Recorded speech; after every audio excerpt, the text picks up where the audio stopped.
Teams will be back on the field here momentarily and going through their warm-ups before the second half begins. So this will be a good spot for us to reflect on the first half, which seemingly, Rance, was all Corning.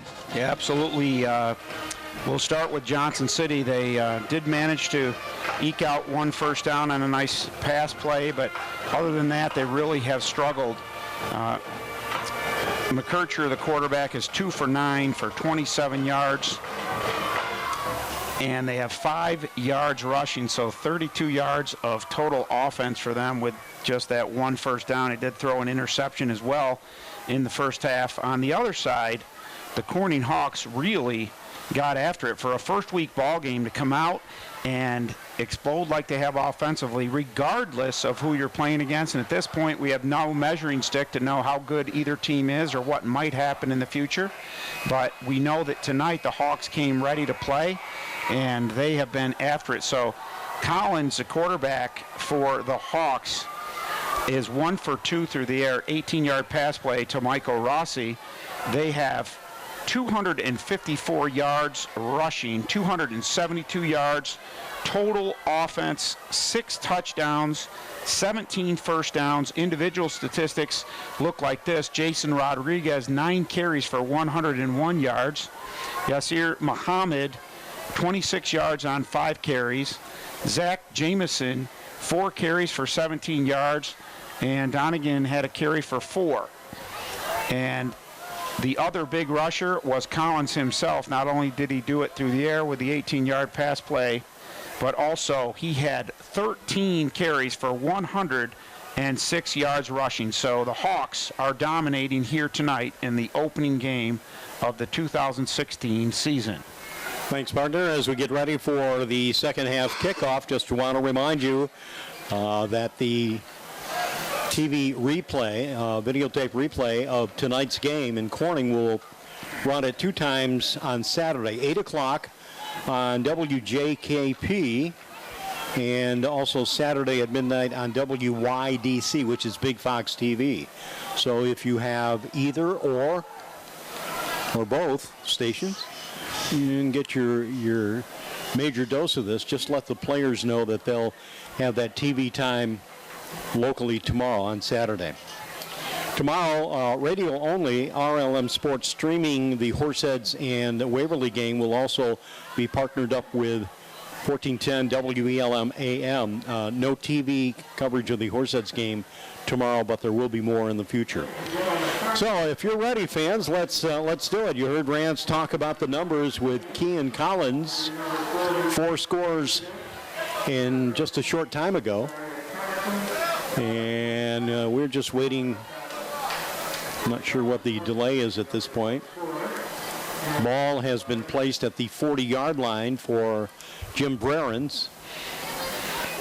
Oh, I see. We just have a little, they have to make it official and got to be time correct. So we've got about 40 seconds remaining as they run it. Let's just go ahead and play. Yeah, this seems to happen far too often, but they got to give them their official warm-up time according to New York State, and they will do that. So we'll all chat for a moment. You know, since we have a moment, Bob, Coach Holden leaving the booth, you know, he's a great guy. He always puts on his gruff exterior, but he was a little emotional after that interview heading out the door here and just reminiscing a little bit about his boys, because one thing you could always say about Coach Holden, he loved his players. Yes. And he loved them.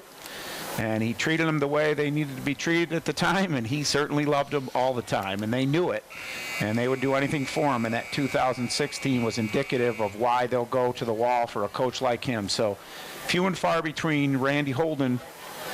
We wish him well, obviously, in his hockey career that continues. Yes, sir. Thank you, Randy. Now, thank you, Rance. Here we go. Jim Brerens ready. Here's his run-up. And it's a line drive. It hit one of the front men on the drive, and then it bounces off, and finally they dogpile on the ball. Johnson City will have possession. 27-yard line is where they will mark the ball. Just a gorgeous night for football, and it looks like it's going to continue through the weekend. So that's something that we can look forward to on Saturday. Those of you watching this video replay are going to say, guys, it's Saturday night. What are you talking about? A little bit of a delay. Yeah. But yeah, we're looking forward to that game tomorrow with Waverly and Horseheads and see what they've got to offer this year. And we'll see if Johnson City's made some adjustments and comes out here in this second half and can get something going on offense. Well, we have a backup quarterback taking some snaps on the sideline for Corning, but right now, McKercher fumble on the play, and who's going to have it? Did Corning recover? It's still up for grabs, or they're crawling trying to get possession of the ball. Mike Rossi, did he recover the football? I think he did. Yes, Mike Rossi came up with a loose ball after a problem with the handoff, and now Corning, once again, enjoying room service on a silver platter, and they'll have the ball at the 27-yard line of Johnson City. So great field position for the Hawks to start here in the second half, and as you say, just 10 seconds or so into this half, and already they're back on offense. Well, we should be quick to point out that Jason Rodriguez has his left arm or shoulder in a sling. I hope for his sake that it is not a re-injury of a previous injury. Here we go on a keeper by Collins. Little stiff arm action. Spun around. There's looks to be like a face mask inadvertently, but nonetheless called against Johnson City. You could see his head just kind of be lurching back at the end of the run. So a 15-yard gain, and they're going to tax him on with that face mask. So we'll see if it's the 5 or the 15-yard variety. They haven't indicated yet, but we'll find out. And it'll be half the distance to the goal if it's the 15-yard variety. So we'll see. That's just Johnson City's second penalty on the game. So that is a bright spot for them, but that was half the distance to the goal. All right, let's mark it at the 6-yard line. First and goal at the 6 for Corning. The timeout final at the 6-yard line, third down and goal. Rossi wide to the far side, Phelan to the near side. Donegan in the backfield. He is the lone back, and now Collins under center. And they give it to Donegan, and he goes straight ahead, rolling into the end zone. And it looks like Cale Donegan has got the score. But his knee goes down right around the 1-yard line. Yeah, they marked him down right before he got there, so the ball must have not crossed the line before he was down, but it was a great effort on his part. All right, so Collins has his marching orders. He's back on the field. And looks like same formation as previous with Donegan again in the tailback position. They list him as a fullback. And they're going to give it to him again. He buffs himself against the wall. This time he's in. 1-yard touchdown. The scoreboard says it was marked at the 2-yard line, but either way, Corning has another score. So just 3 plays to go, the 27 yards that time. So just a tremendous outing here by the Hawks, absolutely dominating the time of possession and dominating this Johnson City defense, and they'll line this up for the PAT at this time, leading 47-0.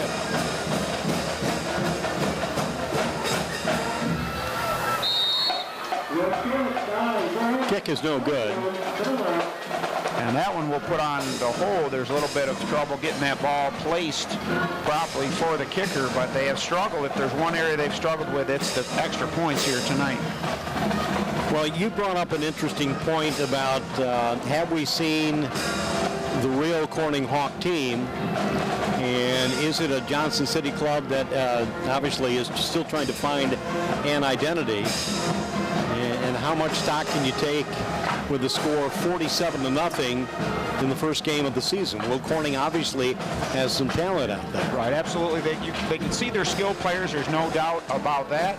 The one thing you would have to start to wonder as we go into the season, certainly the first week, there's really no measuring stick. Second week, and some would even argue even in the third week, teams are still trying to find their character, their identity of who they are, and we don't have the measuring stick against other teams to see who really is going to rise to the top. But that's why we have these non-division games early on, so they can get things together. So JC just looking to build for the season, and hopefully they can get something going here in the second half. Well, it's been about 4 years since Corning and Johnson City squared off against one another. And I don't believe, and Rance, you're going to have to help me out with this one, I don't believe that a Corning Hawk team has played Johnson City since the combining of East and West. That very well could be true. Here's the kickoff. It'll be taken on the run. So good room opening up for Ladarius Thompson, and runs into a wall at the 45-yard line of Johnson City. And I looked down on the field. I believe that it was Phelan who made the stop. He's going to, and Donegan apparently assisting there as well. So Phelan will stay on the field. Donegan as well, as the defense will look to dig their trenches and continue what they hope will be their mastery over Gavin McKercher and the Johnson City Wildcats. McKercher on the roster, just a junior, and taking some lumps tonight. Low snap, he picks it up, fires the pass, and it's in and out of the hands on the near sideline of Logan Ellsworth, also a member of the sophomore class at Johnson City. Nice complex down there at JC. I was there in the spring and was looking at the new lacrosse turf field that they have down there. What a magnificent complex. And it sits right up there on the hill, so you can overlook the valley, and quite perspective. So you take your nature camera with you next time. Very right? nice, very nice. McKercher will throw it out in the flat, and it's complete at the 45. On the receiving end, Ladarius Thompson. That does not look like any gain. They do mark the ball at the 41-yard line, so it's going to bring up third down. Sprinting off the field for Corning at the moment, Anthony Evans. Coming wide near side, Ellsworth, also trips. Joining him is Deshaun Brannon. And they'll go to work, and a keeper by McKercher, so he works the draw play to perfection. Might have gotten a first down. Very nice call there. They caught the Hawks in a blitz, so linebacker blitzing and ran right past the quarterback, McKercher, and he then explodes up. So it is going to be fourth down, but that was an excellent gain. And in this situation, obviously on the Hawks side of the field, trailing by 47, they're going to go for it here in the third quarter with 8:30 remaining. 4th and 1 at the 47. McKercher. And he's thrown. It's intercepted by Mike Rossi at near midfield. Rossi returning it inside the 45-yard line of Johnson City. I think McKercher had to hurry that up. He didn't necessarily have to do it, but he did. And in a hurried fashion, Rossi was standing flat-footed just short of midfield, far side of the field, hauled it in and raced forward. And Corning will have a first down at the Johnson City 44-yard line, make that 43-yard line. So once again, this is the fourth time in this game that the Hawks have started on the Wildcats side of the field. So give them the short porch. They've scored every time that they've had the ball tonight.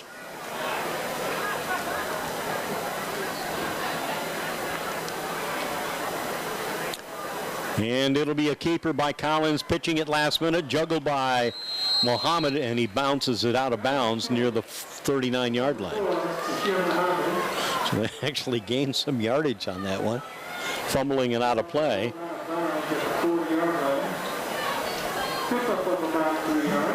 So he wasn't sure if he wanted to pitch that ball and decided he would keep it, but then obviously the pitch man, Muhammad, doing a nice job staying in what the Hawks would call their pitch phase, staying a nice distance from the QB and behind him trailing so he can give it up late, which he did. Unfortunately, Muhammad unable to get a handle on that one. All right, with Rossi heading to the far side of the field, he'll be joined by Curtis King. So trips to the right side, man in motion, keeper by Conley. Oh, nobody there. And it's going to be picked up off the surface. Racing with the ball is Zach Dragala. And Zach Dragala, the senior defensive guard, races on a pickup, and there was nobody in that scheme of things, and that was a total bust on the part of the Hawks on that play. And here's Johnson City.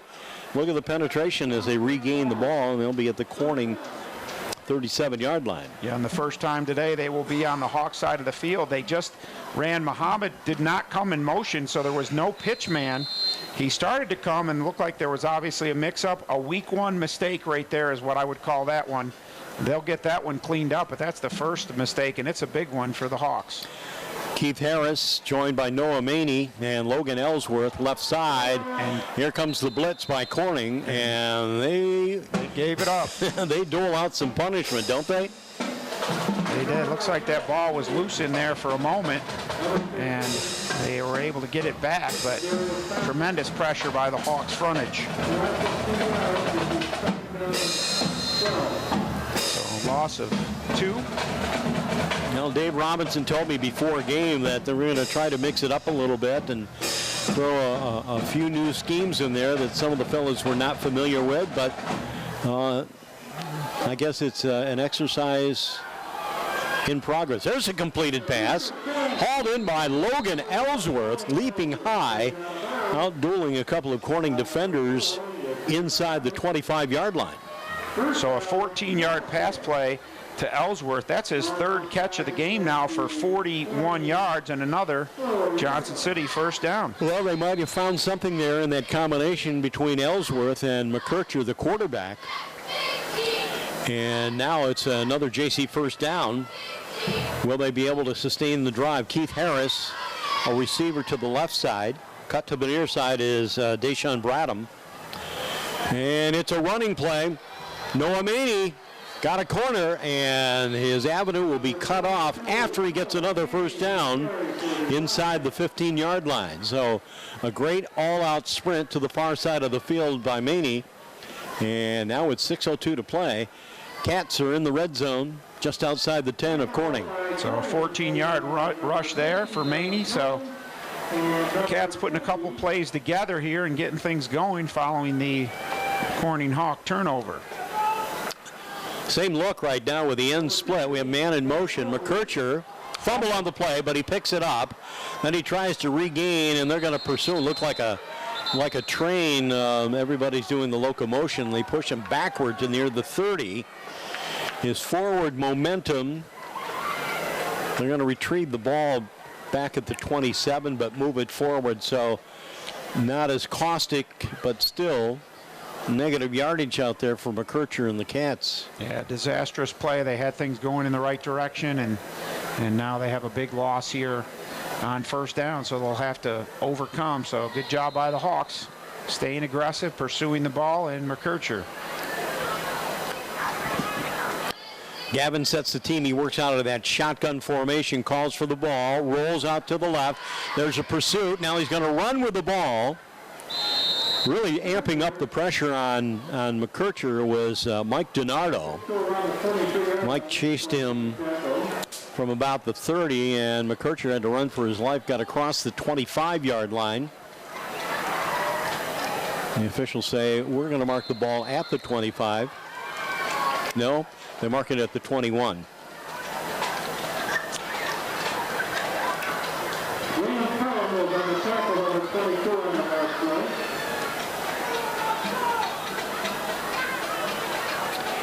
Handoff straight up the middle. Running with the football is Thompson. Ladarius Thompson to the 15-yard line. And just across. So about 7 yards for Thompson. They're trying to spread them out a little bit. They go with that trips formation. 3 receivers split out wide to their left, and then they run between the tackles. So a good gain, but now fourth down due to that fumble that McKercher lost all those yards. So 4th and 12. Wow. For the first. That'll take them to the 2-yard line if they can get that first down. McKercher's going to pass, and he throws behind the would-be receiver, who had his back to him right around the 5-yard line. That was Noah Maney, the wingback. And so Corning takes over on downs. So the 7-play drive following the Corning Hawk turnover results in some productivity. 22 yards of offense there. They haven't really done much of anything, but they put a couple of first downs together, but the one mishap cost them big there. So the Hawks will take over deep in their own end. Their worst field position of this entire game. They've been successful on their 8 possessions. 7 of those 8 they have put in the end zone. We'll see what they can do here on possession number 9.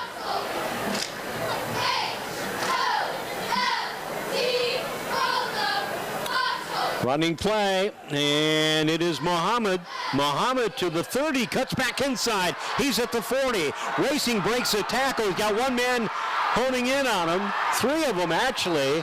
And I don't know, does that kid had a rear view mirror on his helmet?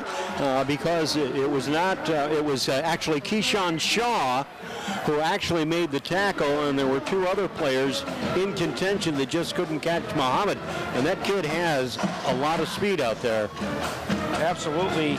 He goes 47 yards on that carry. If you remember, I think it was the mistake on the last possession, and he just made up for it big time there with a 47-yard run. And that 47-yard run now gives him 73 yards on the day.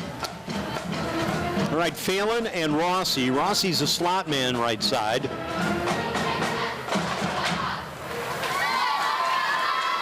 It's a keeper by Collins. Collins trying to sell, or actually to sell the fake handoff. Kept it, stepped to his right, and then found just a slight hole opening on the right-hand side, and was able to marshal his way to about the 36.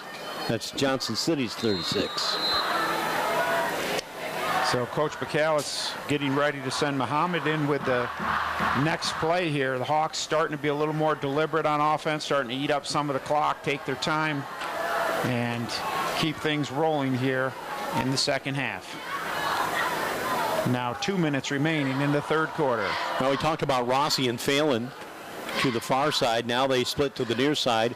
Rossi in the slot. Collins, well, he looked to offer a fake pitch, I guess, because there was nobody trailing him. And was that a busted play? Yeah.